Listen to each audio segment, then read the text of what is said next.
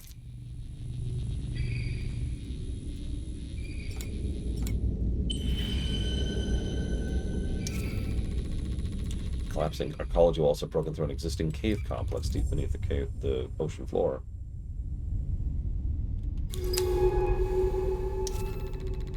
Caves lead away from the bulk of the arcology, wrapping themselves through solid rock of the planet's crust.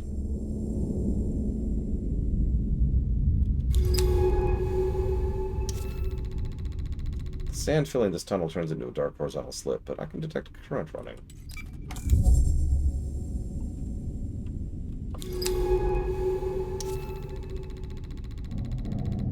No, Walker. I never have. I did ruminations on them. Of course. The ruminations are not and never have been reviews.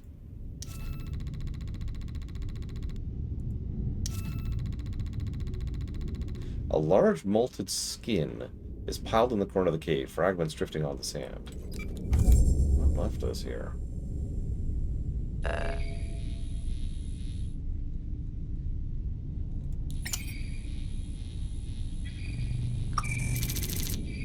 Let's grab it.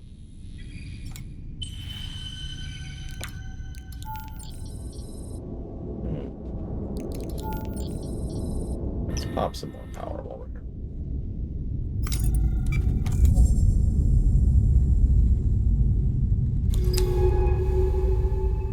The same way I always do, Walker. Try to... Sorry. Seems nothing further down in the caves.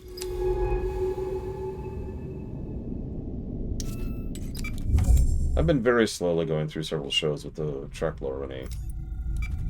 And as we go, we have been debating and assigning colors, reviewing them. Originally it was just for me, then it was just for us, and then people kept asking about our opinions, and, well, now it's on the website.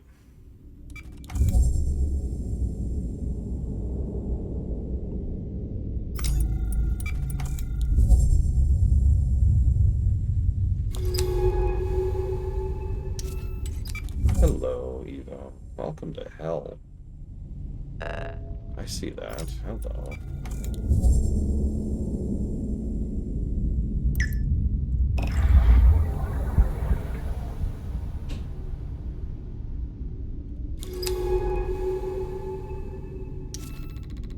Eight broken windows stare out the atrium into the upper floors where the white paneled walls resist the rust. Well, we're not at Hell Actual yet.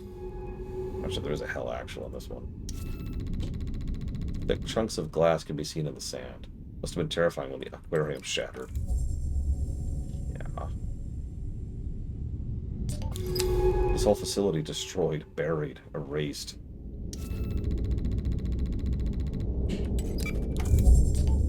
Was this what Mine was looking for in the deep of the ocean?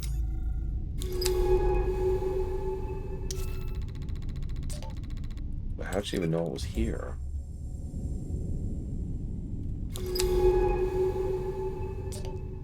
I feel like I'm swimming through other people's secrets. No, that's their corpses. No, think about it. There's probably a lot of debris of corpses down here.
Toy Story 1, Mr. Red.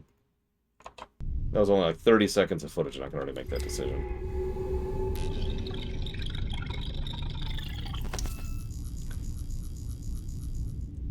I'm sure it's just a standard security drill, Mr. Fidanza. We'll be able to return you to the other shareholders shortly. Okay, it was worth wiping out the whole base to kill one of the shareholders.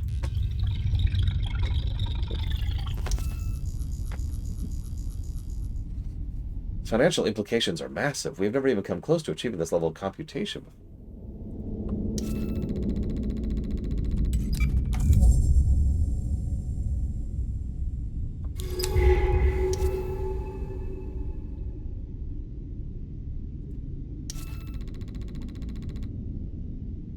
The ceiling here bulges with the weight of the rock above, the walls of sand curling inwards.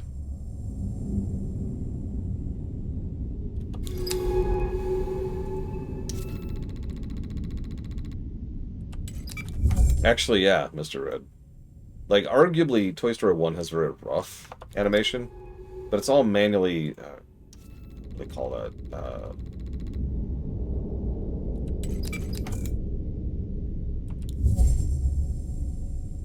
Oh god, I can't think of it. I've done it.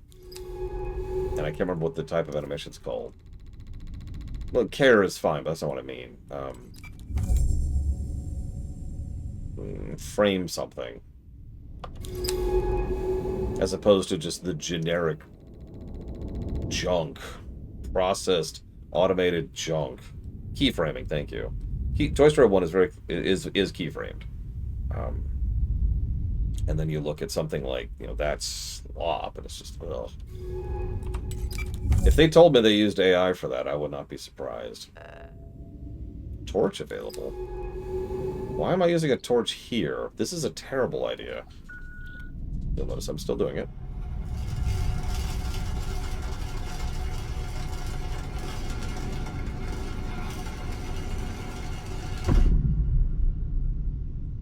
Hello? Did it work? Hey. The ceiling of the entry hall is partially collapsed. Its gridwork of girders bent and rusted. Oh god, what's going to be in here? The rust-choked hall stretches out in the dark below. Wrecks and rocks lie in the shadows of silt. Time to go back down.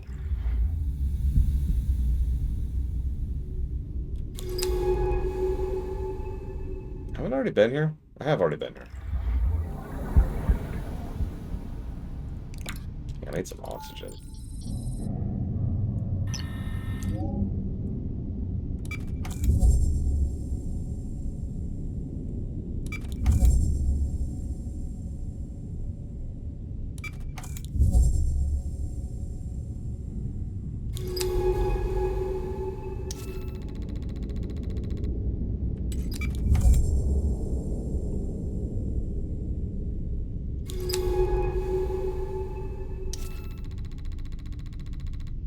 Cave and room have merged here, so it's hard to tell one from the other.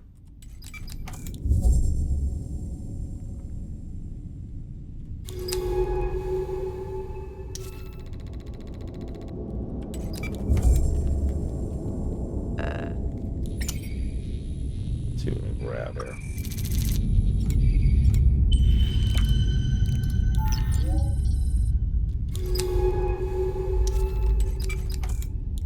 Oh, we're doing good on oxygen, so that's nice.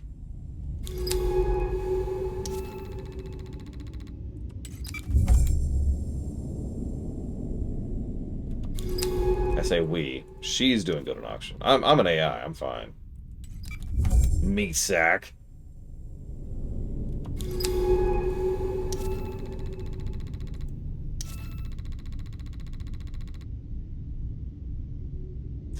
There are artificers down here.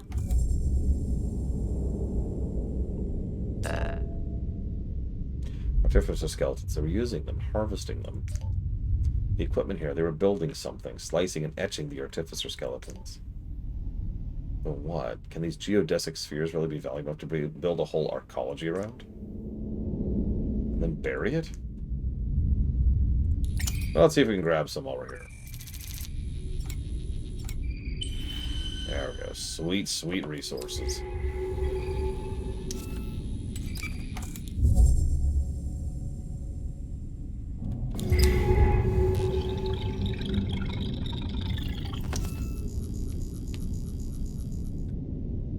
We have to power down. If the shielding is breached, it could blow out the whole facility. Start the shutdown. Now!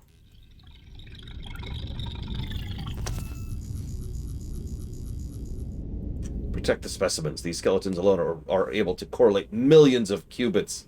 They are irreplaceable.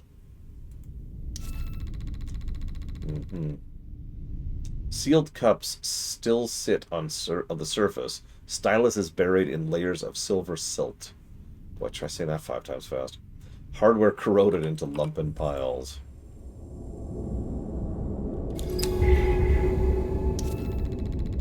This is a computing lab. All these machines are for hardware fabrication.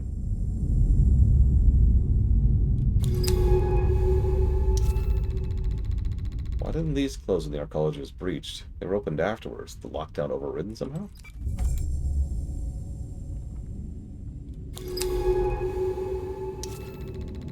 Security locks lie wide open, giving a clear view of the laboratory equipment.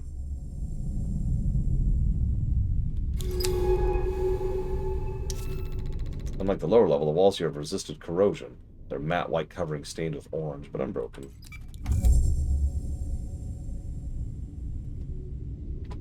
Whoop, whoop, whoop, whoop, whoop.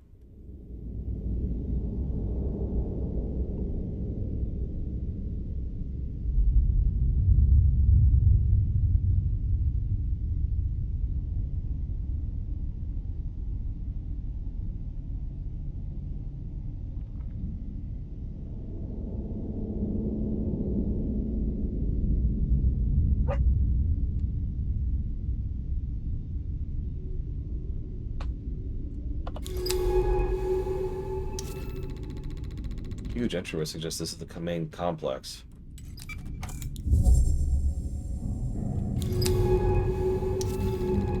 Main locks are open. Entryway is sealed with hastily installed security iris.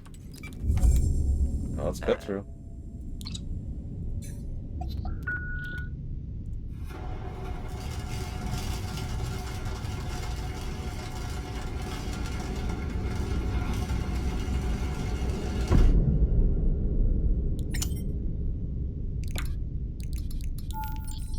Power stuff? Yeah, I do. Let's get some power going. Glass door was violently shattered by the breach, breaking up what looks like a clean room.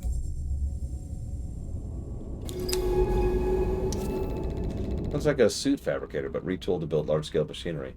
Its buckled plates reveal a crimson interior fused by rust.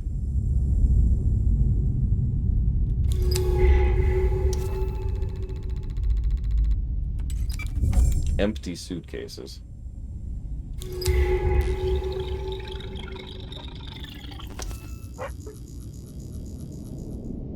The artificers. With them we can rewrite life as we wished. We can rewrite it to endure.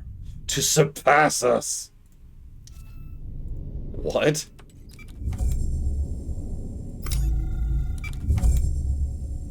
Do I want to know? I don't want to know, do I?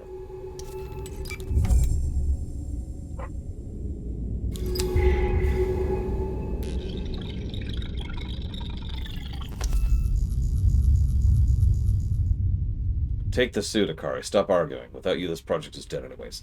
Oki needs to survive. A lightweight lab suit sits propped in a chair. Sediment drifts from gashes in the soft material. Hollow sockets in the helmet faceplates.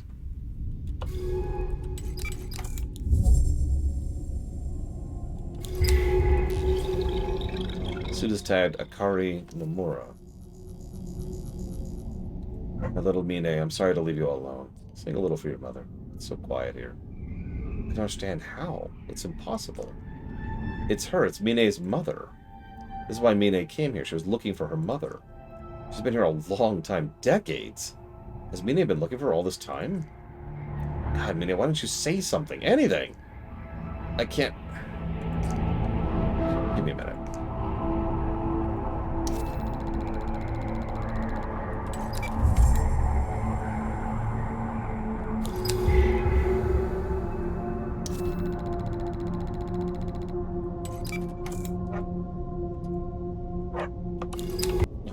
sakes. I'm sorry, I'll be right back.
So, now that I have let the dog in, she was barking, and apparently I'm the only one who listens for that? I don't know. Moving on. Okay, what I was trying to read was a long yellow cylinder marked with turquoise glyphs identical to the casing mounted on the back of our suit. What are the same? They've had a dog for a couple years now, Sean. But this is the casing that houses you. Akari was building this, building it from artificers, building it with the machines and the arcology. She was building you. This is you, one of you at least, a draft, an earlier version, a prototype. Akari is your mother, your creator. Did you know this? Did you know about any of this? Yeah, of course. Hey, what have you been doing here then? You're just using me? We need to go. I don't want to be here anymore. Please.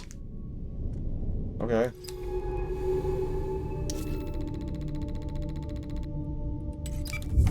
Oh, you know, they play all the time. I think the cat's a lot happier to have the dog around because, you know, that way the cat has someone to play with on a daily basis instead of just lounging around doing nothing. Up or down?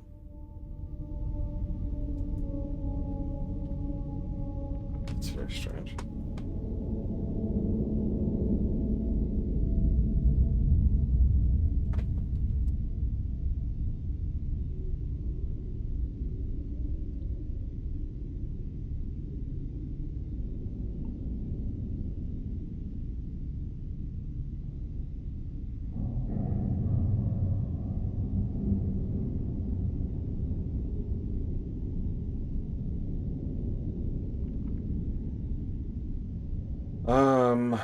Let's go down.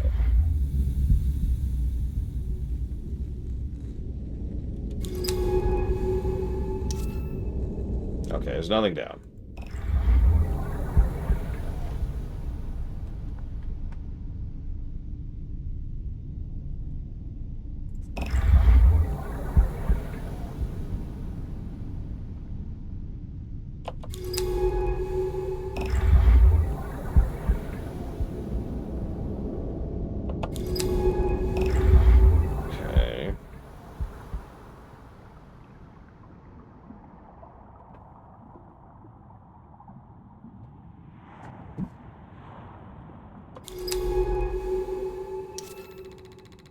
I mean, bringing it on board the NXL-1 was bad enough. Bringing it into the Expanse was wrong. Like, I'm not a particularly big dog person or pet person in general, so it never quite struck me until I was going back through Enterprise how negligent, bordering on malevolent that action is. You're going into a horrifically terrible person, or place, that, you're going to a terrible person. You're going to a terrible place that you don't even have tremendous details upon, right? Like, you don't even know what's out there or what you're going into. And you're going there on a mission to save humanity at all costs. And you know this place messes with people because of what happened to the Vulcans, and you're bringing your dog.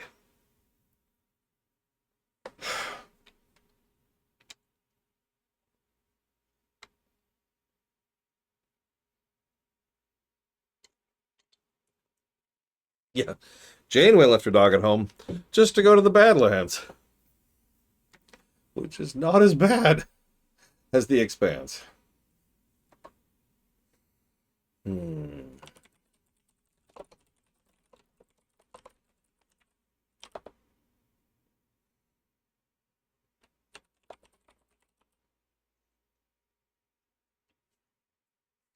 Sheila. I like to think that Archer's career in universe is the secret of the stars for Star Trek captains. Change my mind. Okay, let's see. What not to do as a Starfleet captain.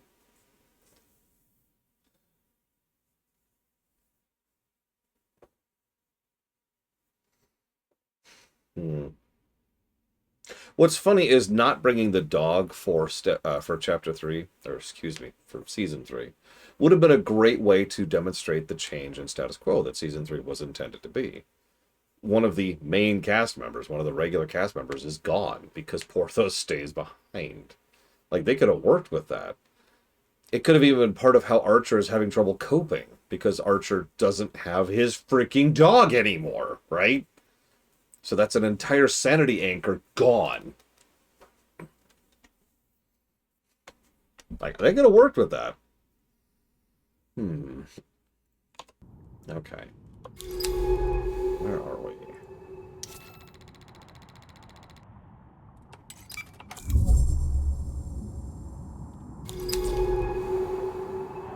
We're out. I don't know what to say. Still in range of the ROV on the slopes. Call for pickup. Let's go home. Okay. As you command.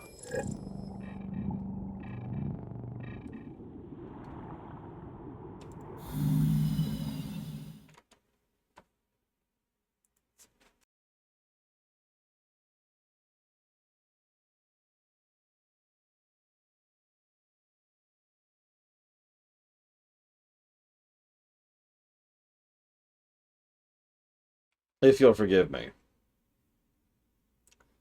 It's not safe out here. It's wondrous, with treasures to satiate desires both subtle and gross. But it is not for the timid.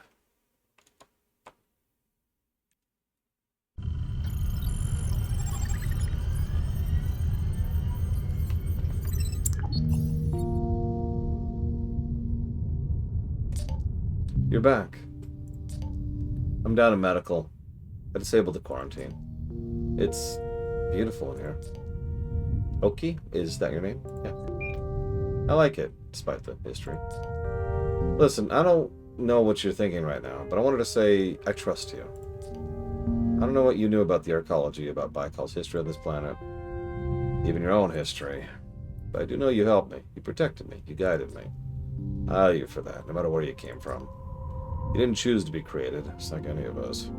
This place is your home. You were made from pieces of the ocean, from pieces of its past, at least. I'm learning not to be afraid of the past. I'm not afraid of her, either, of Mine. If that is her name now. At least she must have found something amongst the skeletons in the bloom, something truly alien. It changed her. It continues to change her. Perhaps that's what is needed. Change. I found something I think you need to hear. I've been going through the arcology data, and it wasn't the only facility on the planet. There were 2 other sites, 2 other Baikal facilities. We need to find them. Baikal was up to something on this planet, something bigger than just AI research. I don't want to look away. I want to see what Baikal did here with my own eyes. I've marked the site's coordinates on the diet map. We should be able to cut our way in. It's not just about Mine anymore. It's about Baikal. It's about what happened here. It's about your history and the weight it carries. I'm ready when you are. Well, first I have to go here. I know you've been reading these. The access logs show someone has been in the file system of Eternal, and by process of elimination, it has to be you. I don't mind. In fact, I suppose I've been writing these entries for an imagined audience anyways. Confessions, or maybe just a needed talk. We make a strange trio now. Me, a depressed xenobiologist who can't keep her mouth shut. You, an AI built from the remains of a sentient species. And your sister, Mine, who's now more plant than human. But as far as I can tell, we're the only ones on the planet who have any chance of finding out what happened here. I'm starting to understand why Mine called me here. It's because she trusted me not to give up, not to let this go. Let's not disappoint her.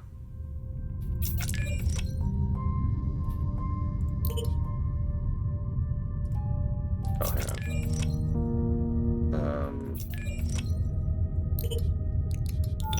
Dump everything off here.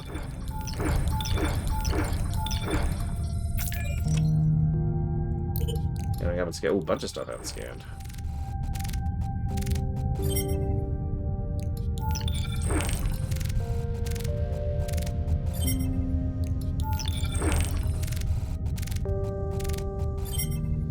You know what would have been horrible? I'm not even sure I would do this as a writer. Although I do have the option to do so in Artrek. Make it so that Archer does take Porthos because he can't live. He can't do it. He can't go without Porthos. Make him selfish, flawed, one might say, and he can't do it, and then have something bad happen to Porthos out in the expanse.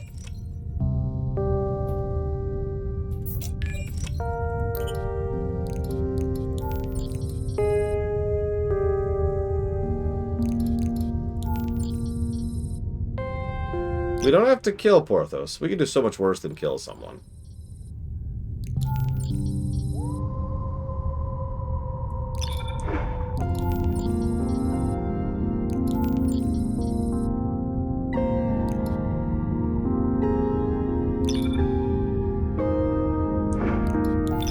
I agree, Ross.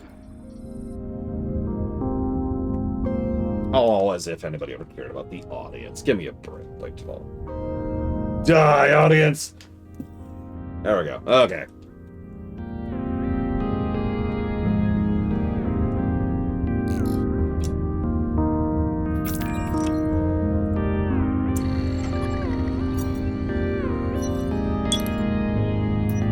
Oh, here's our lung crests. Those are terrifying looking.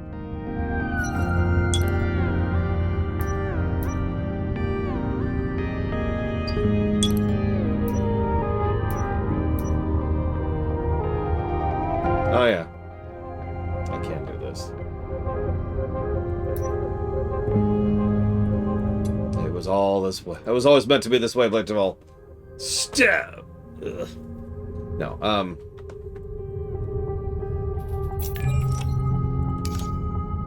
where do you want me to go? Over there?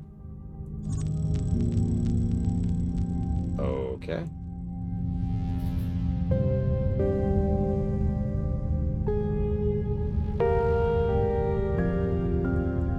I admittedly don't either, Ross, because it is very common to value an animal's life over a person's. It's a modern idea, too. Not that people haven't always had pets and haven't always cared about pets, but it's kind of a thing.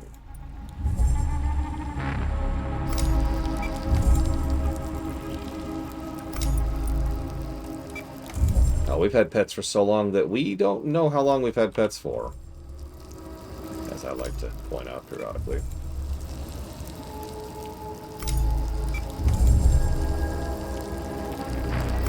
I like how we're back in the bloom, by the way. Can't get away from one hell or the other, can we?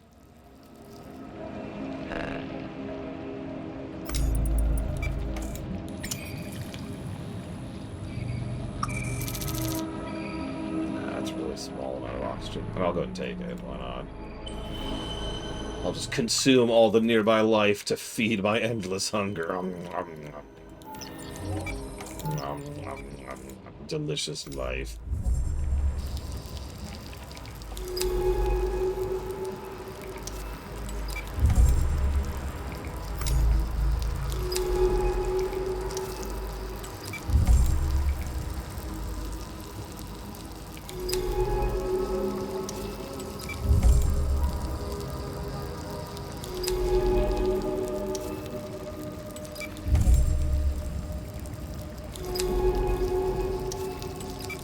I'm really liking that idea with Porthos now for our Enterprise.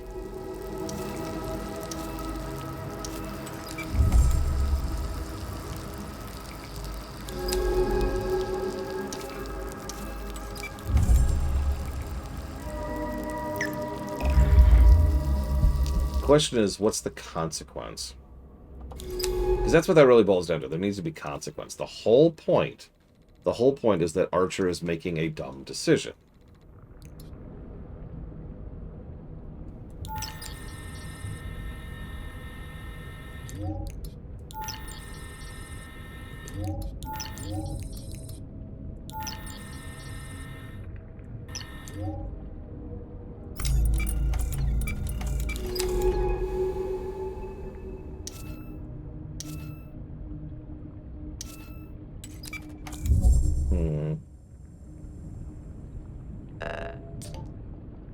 Sealed shut. Let's slice it open. This has to be one of the other Baikal facilities.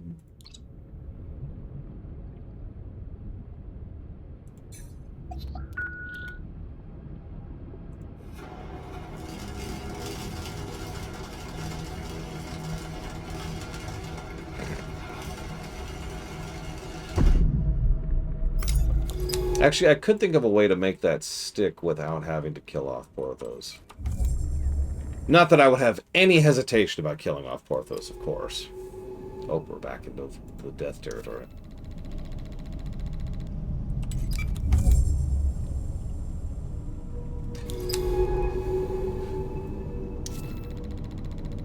Half the rock ceiling above the chamber seems to be coming down at once, burying most of the room. Imagine this was once a central tube. Now it's just a hole in the metal floor. Hulking machines built for industrial use sit into the fine layer of sand growth. This place where people worked. Let's explore a little bit first, before we go down. There's another down. Look, that tank is filled with microbial growth. What's this place? And be careful, the water will be just as toxic as above.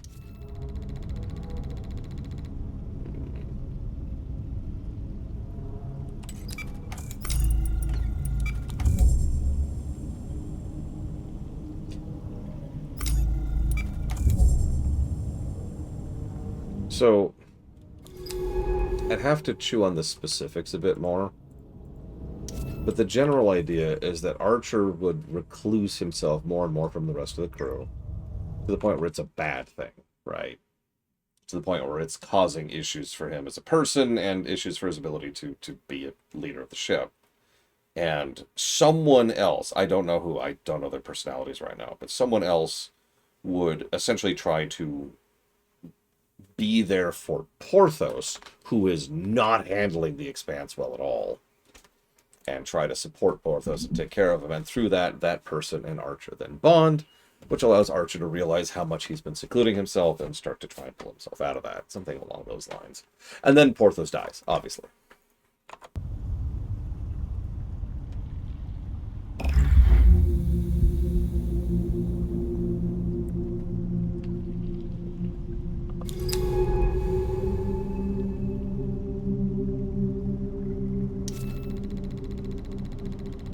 Angular plates piled up with sand, all that remains of the room, and the structures that divided up the level of the facility.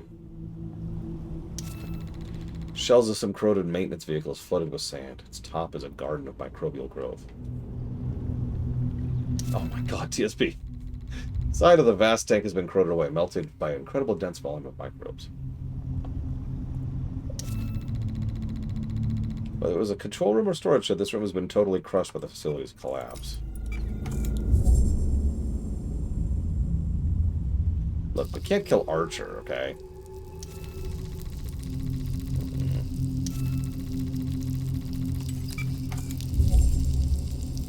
Get out of the toxic area here. I'm not allowed to kill main characters, okay?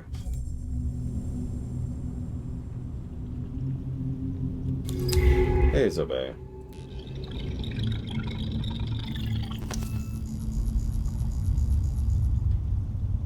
Sir, Dr. Hesse has just arrived from Site 1. Send him through. Constantine has full clearance.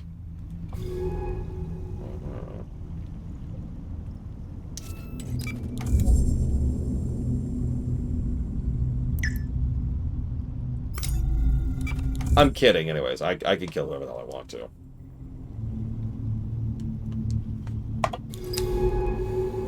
I found this little known clause that's called the "just try and stop me" clause. It's no lab. This is an industrial facility. These containers must have carried some vital resource for its operation. Fuel, perhaps?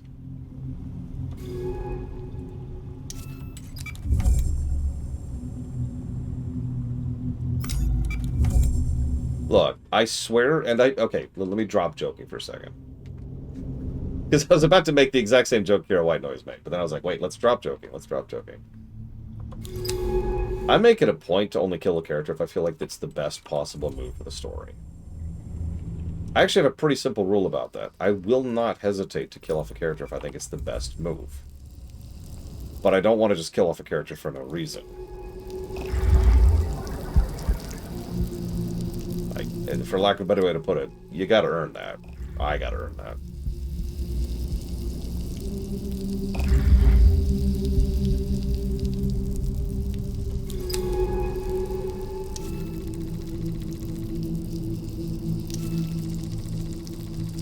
Tanks were breached with explosive force.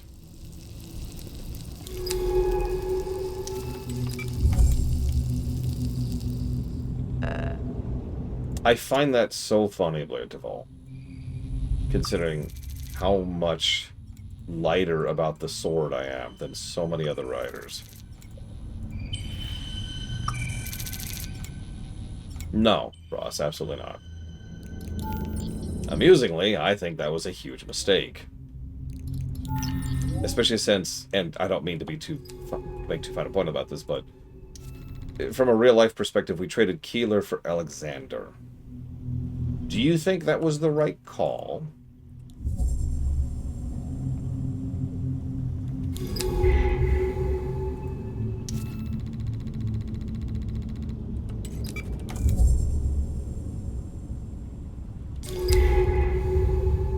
There's a bunch more into that than that, TSB. I hear some bald idiot covered it on TNG. Maintenance on the South Hall is continuing. I'm seeing a massive pressure spike here. Control. Control! This will be a geoengineering project. But look at this place. It suffered a total collapse. What went wrong?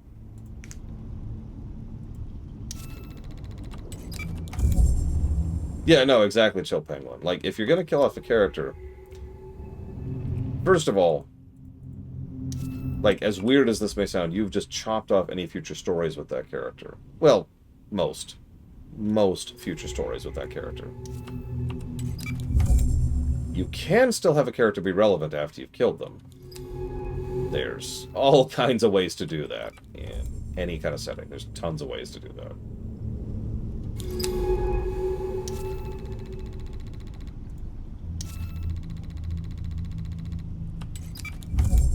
I mean, you've got ghosts, you've got AI copies, you've got hallucinations.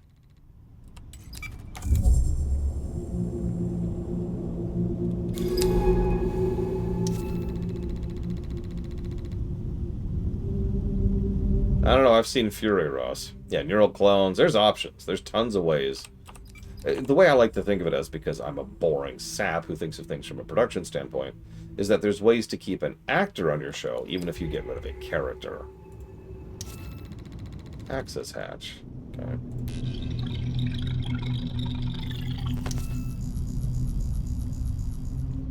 Yes, sir. Atmospheric density increasing ahead of schedule. Please inform the board.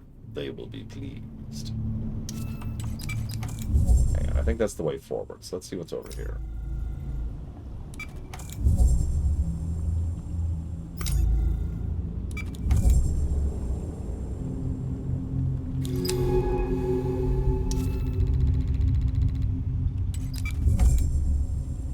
I've got it. We'll kill Cecil in Star Trek.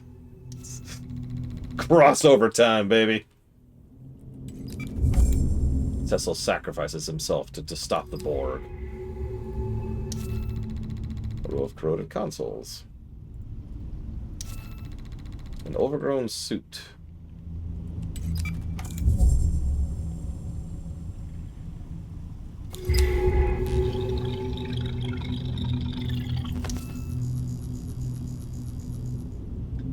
Control? I'm slicing it before it cascades. Clear the reactor chamber. The bacteria overflow is about to...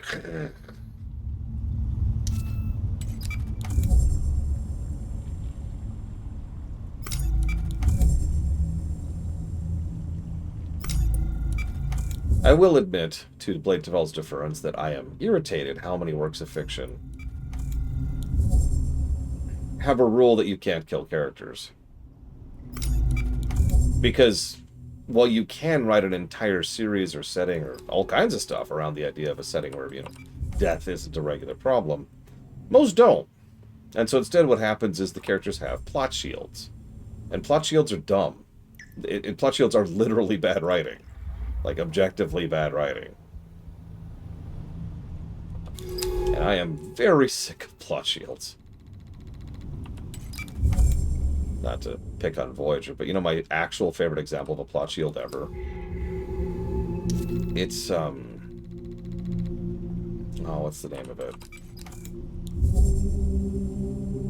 Hydaquack. This is where they controlled this place once. They were changing this planet, manipulating these vast tanks of engineering microbes with their tools. Algae changes the atmosphere of Earth billions of years ago. These creatures are meant to do the same. But by accident or sabotage, this containment was breached. These idiots, they could have killed every last species on the planet. Eaten up in a global bloom. Somehow the reef survived. Somehow the stocks held on. Tried to revert our mistake. Humans don't deserve this planet. We didn't deserve to find life. I've seen enough. Scan what's left. Let's take a look back at base. Let's find a way out of here.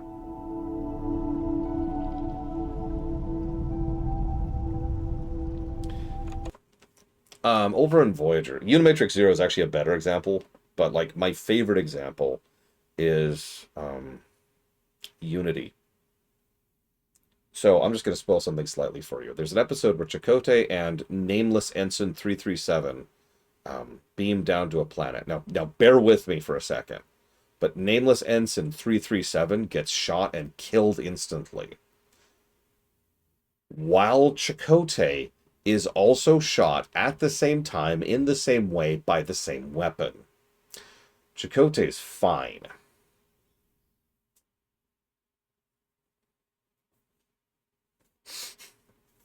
That's why that's my favorite one. They do actually use that to some effect. Like there's worse examples of that.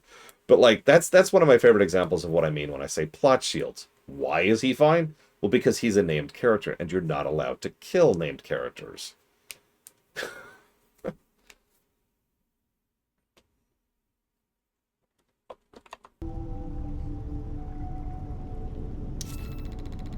Storeroom's hatch hangs open. Piles of rocks and sand all around. Akuchimoya. Sorry. I am far from the bones of my ancestors.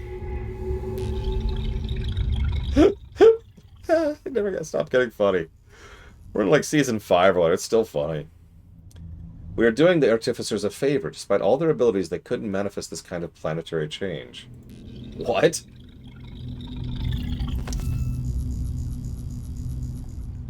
Constantine, what do you... Step away from the console. I'm sorry.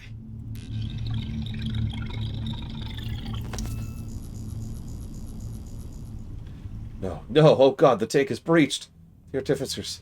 I didn't mean...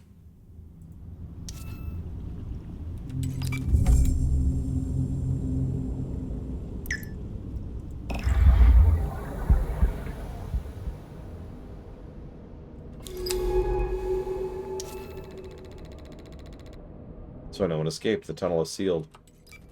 The escape room cut off. Well, good thing we got a laser torch.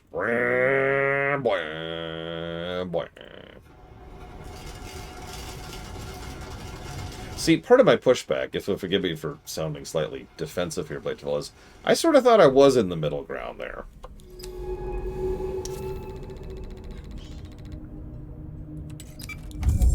Granted, I do fully plan to kill at least one character in Star Trek.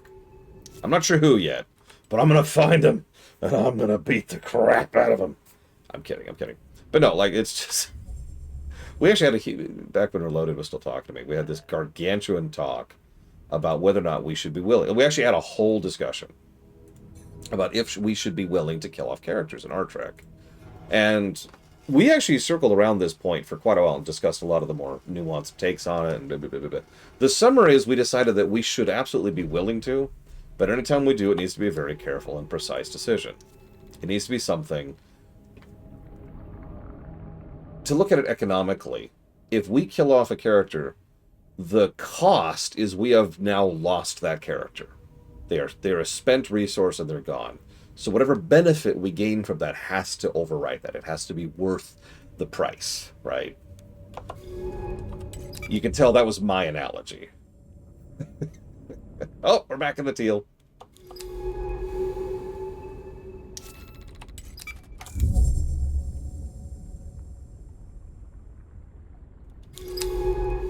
Oh god, frickin' Course Oblivion. Let's not talk about that.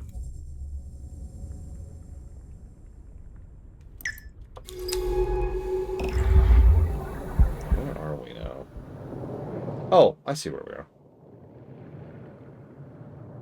Well, let's get out of here then, because we're good.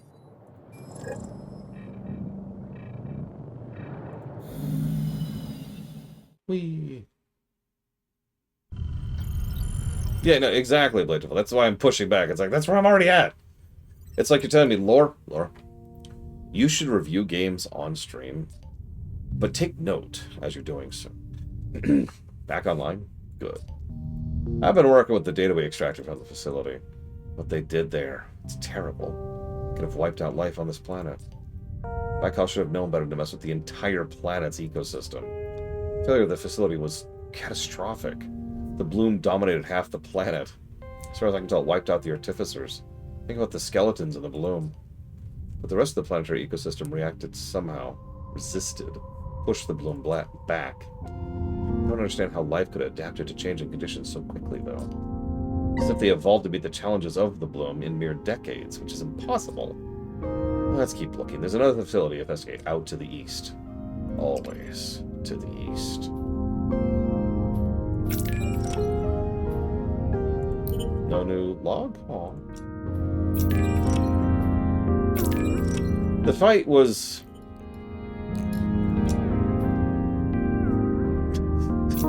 I mean... It was...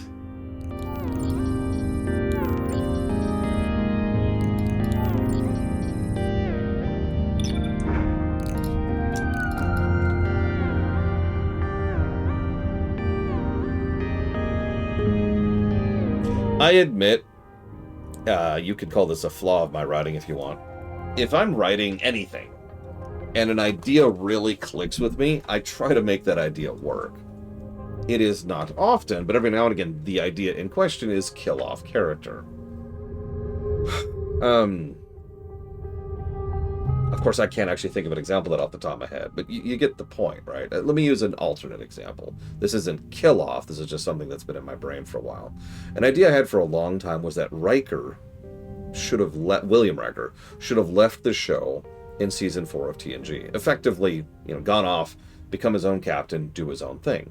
Camera stays with the Enterprise, blah, blah, blah, and then we meet Thomas Riker. Move that episode much further forward, and now we have a whole other character, still played by Jonathan Frakes, who we can do all kinds of new and different story arcs with. I've had that idea for decades, and that idea just appeals to me, and so it's the kind of idea that I want to make work. If that makes any sense. So that is way out there. Well, let's see what this is. I was right, though.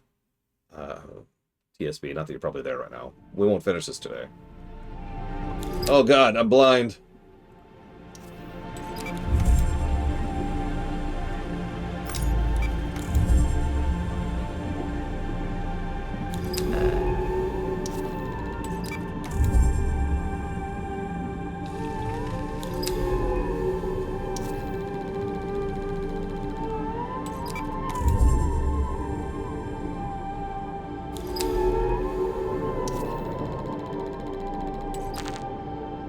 Let's activate the jump jets.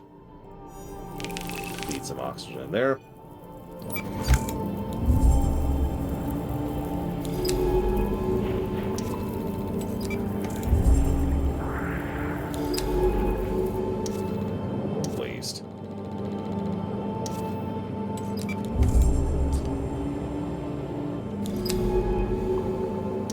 The only reason it wasn't a complete waste is because Jonathan Frakes did a lot of directing in later TNG.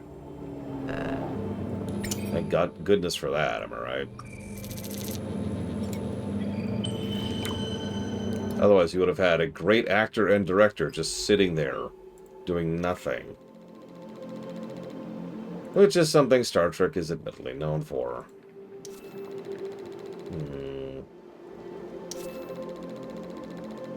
Let's go ahead and head out here.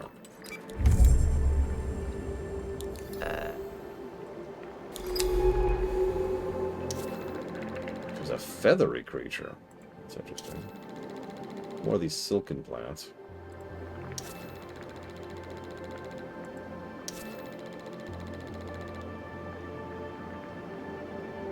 I don't remember, Ross.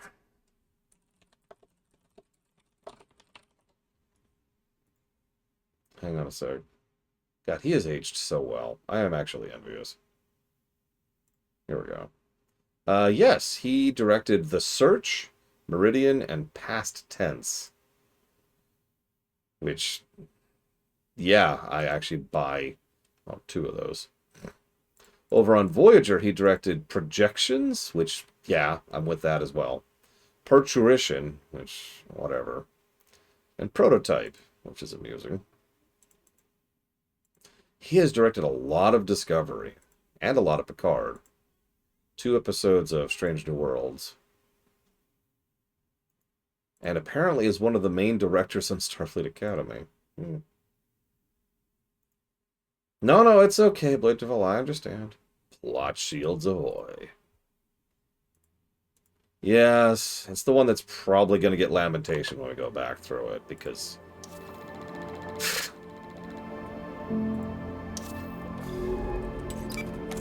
I like to call that the Written for Troy episode, although it doesn't make as much sense there either. Look at these feathery creatures.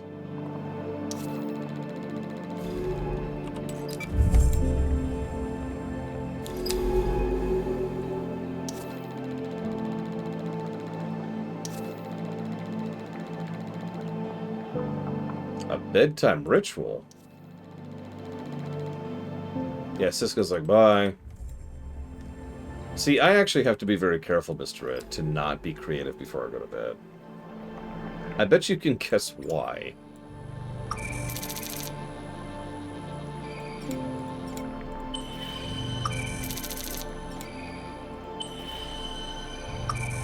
Exactly. I've had sleeping problems my entire life. And I know full well that if I get creative before I go to bed, I will have the hardest time getting to sleep. I probably just won't.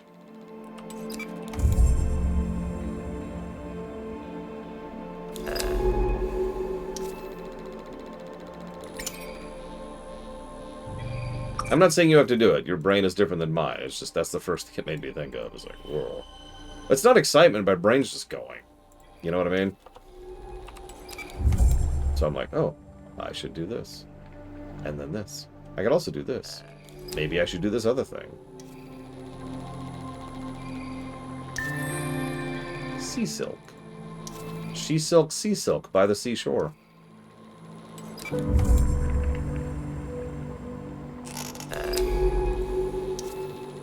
Burrowing creature.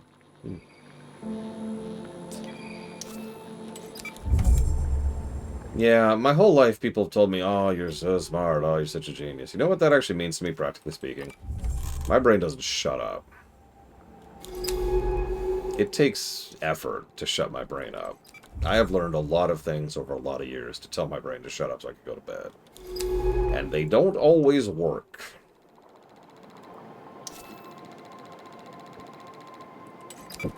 Yes? Heads up, Zara and I will be heading out as soon as she gets back from the doctor. Do we have an ETA?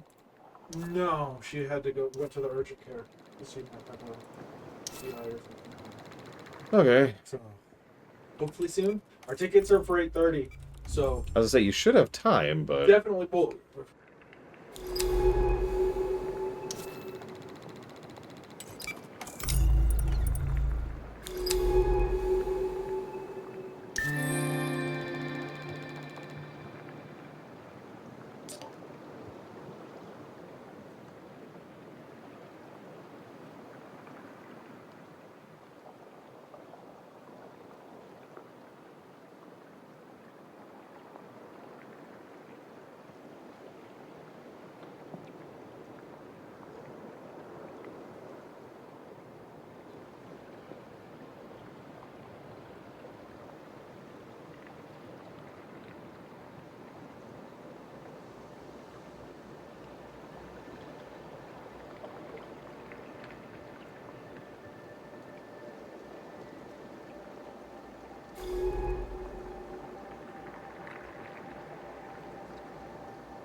Maybe cutting off soonish. We'll see. Let's see if we can at least get to Site 1 here. What's your painting, by the way, Dakar?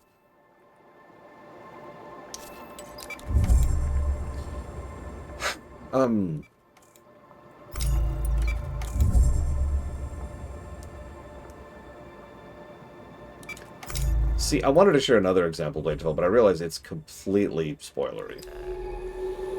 But all I'm going to say is there's a character in Final Fantasy XIV whom they didn't kill, but they made it stick. Because what killing is really about, I've actually talked about this before, what killing is really about, when it comes down to it, is consequence, right? Like, if you're killing off a character, you are showing that there is consequences for some action somewhere. Unfortunately, I don't know who it is, but it sounds cool to Clark. And as I've said many, many, many times, there are plenty of ways to have consequence that don't involve killing someone. If anything, defaulting to killing is itself a sign of lazy writing, because too many writers think of that as the only consequence that can exist.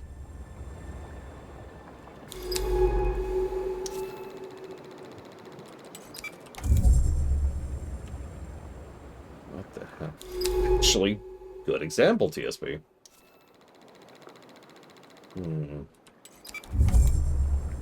The hell is this? Golden yellow streams of life shift around solid objects. This creature is impossibly large. I don't even know how to start logging data on it, but I'll try. What are we looking at here? This appears to be a huge colonial life form. So it remains of Site 1 facility? Let's cut it open. Sure. This is a great idea.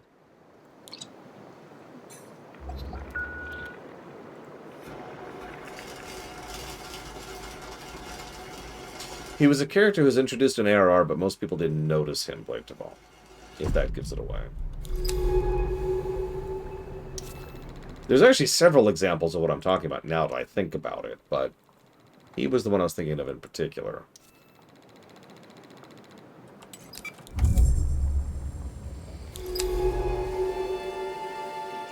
Hell, I'm the weirdo who thinks Tuvok should have stayed blind. I thought that was a great change. And it's worth noting, Russ did a really good job with it. It's harder to act blind than you'd think. What is this?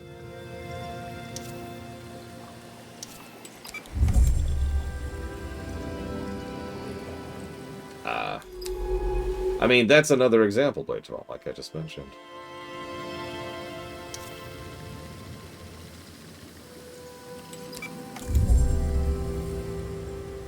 Oh yeah, then there's Tuvix. That's another one. Room fragment.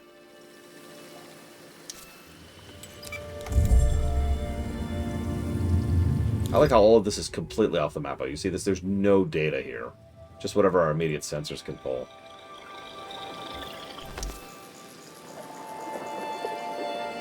That is absurd, Kevin. There's no different from us, adapting to their environment so they may survive. No, they are not us! Dude, Suda was a great character. Ugh, the Artificers are gardeners, not colonizers. They rewrite genetic code to develop mutualism, to foster life. Why would you change yourself to adapt to the environment? Force the environment to adapt to you! Seska was a weird one. They clearly wanted to do more with her, and they kept... Like, she has some of the most recurring... guest starring appearances, whatever you want to call that, of a lot of Trek characters. But she never really mattered. And they tried really hard to make her matter. Oh, we've got to execute her. When we find Seska, we need to murder her. Let's...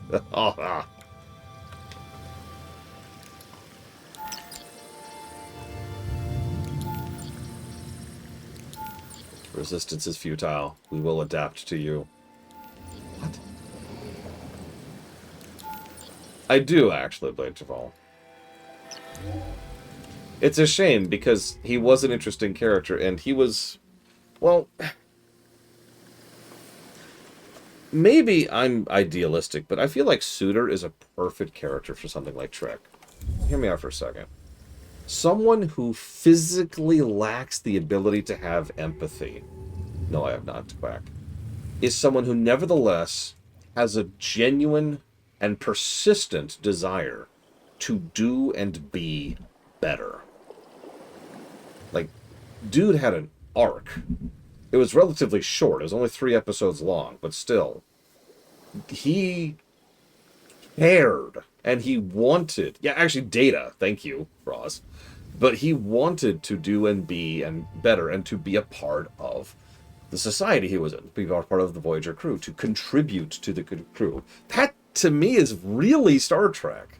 That's very optimistic. You see someone who is lacking in the ability to have empathy in real life or in a darker fiction. That's probably not going to work out well.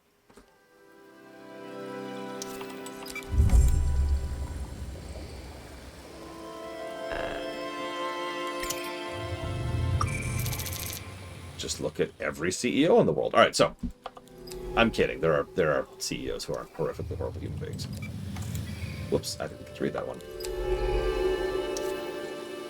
Suitor was Maquis. Probably Blades Fall, but could I do that?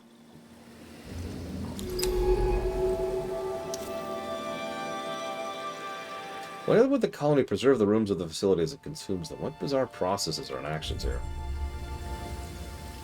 Yeah, actually. They also went... That's another good point. That's another very Star Trek thing. They could have done a lot of horrible things to Suitor.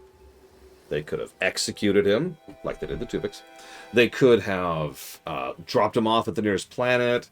They could have thrown him... They could have surrendered him to the authorities of some friendly alien world they find.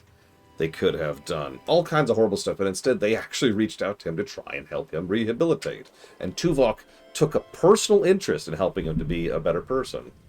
That is also very Trek.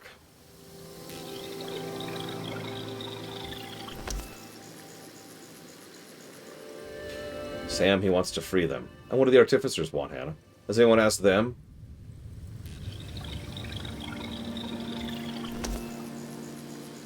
Yeah, they could have tortured him, Ross. Constantine is too arrogant. Just because he discovered the Artificers doesn't mean he can decide their fate.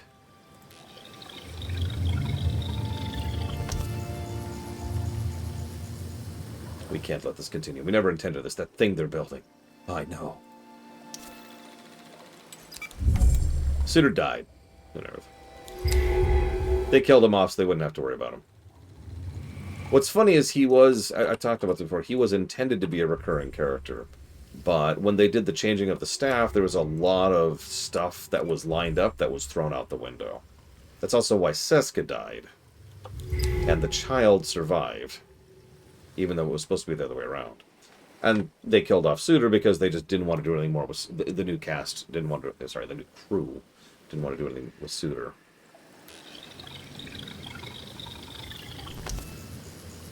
Well, Vorik was the son of the boss, so... Constantine's already left for Site 2. If the facility fails and Site 3 is breached, the oceanic mine can be stopped. The what?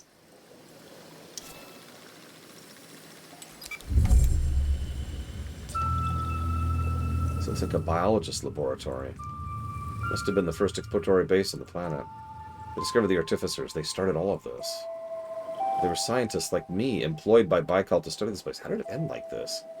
The mines they were building on the arcology, the genetic research they were doing here, they were working towards something. Something bigger than just one lab. How did they let this happen? These biologists, our first contact turned into a resource grab. What kind of humans would turn first contact into a resource grab? Only long for the colony eats this place once and for all.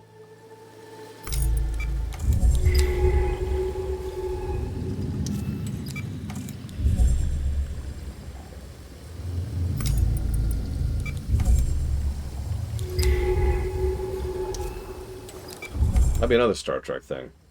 First contact, let's be cool and try to reach out to them and not be too far and not be too harsh.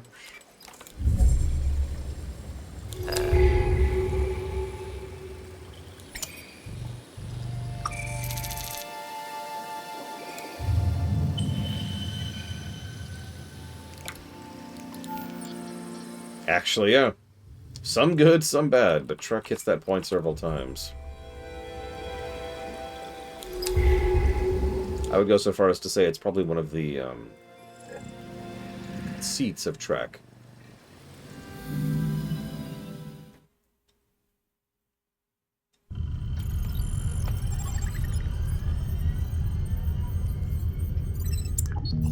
It's something, I actually talked about this before, because I have played several space-y games like that. Hang on, let me pause this. Where the mentality is, we got to space, so here, let's help you out, because no one was here to help us when we did it first, right? And that's a lot of how Trek overall approaches that. There is T'Quack. I bought it about an hour after it came out. Online again? Good. We have a lot to talk about. I've been digging through what we discovered at the facility. I was right to assume the facility was the first base on the planet, the start of all this. The lead biologist, Konstantin Hesse, found the artificers here more than 30 years ago. What is truly incredible is they discovered they could do genetic reprogramming, rewriting RNA and DNA both in themselves and their local environment. Some Earth cephalopods could rewrite their RNA, but nothing at the scale or detail. The artificers tended to this world, nudging its life into new arrangements. Not only that, but their exoskeletons. They were quantum computers. Silicon wafers of incredible complexity and purity, able to simulate the outcomes of their genetic rewiring. The artificers were housed in natural machines, one that evolved here over millions of years.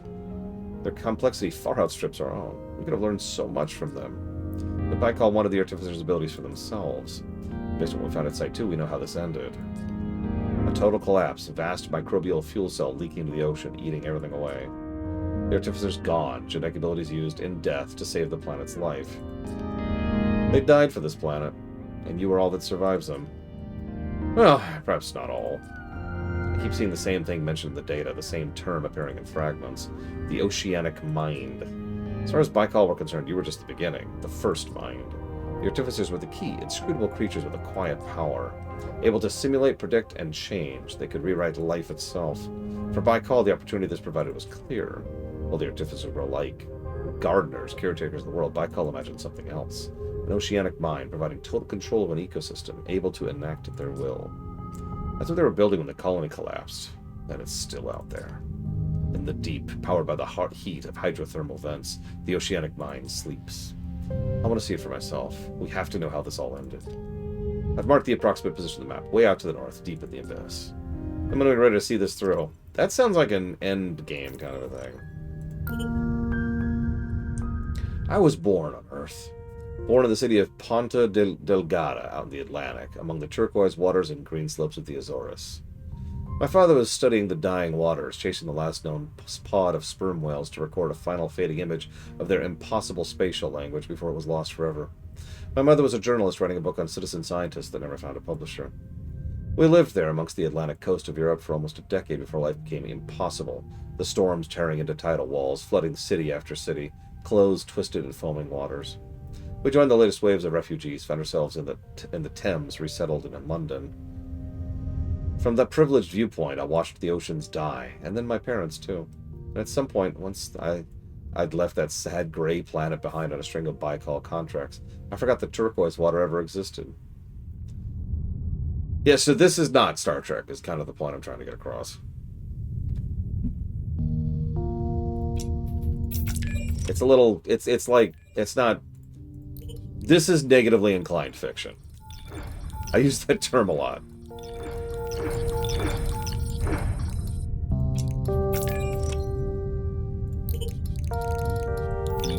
Like so much is. It is the norm. I've said it before and I'll say it again. Negatively inclined fiction is the norm. There's even aliens, Mr. Red.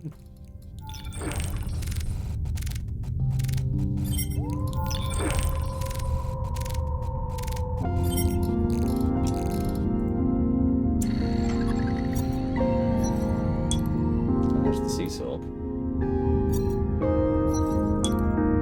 Oh, there's the super colony of doom.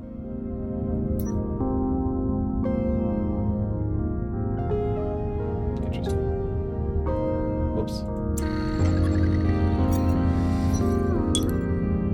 I don't know why modern writers just think there's no hope. It's weird.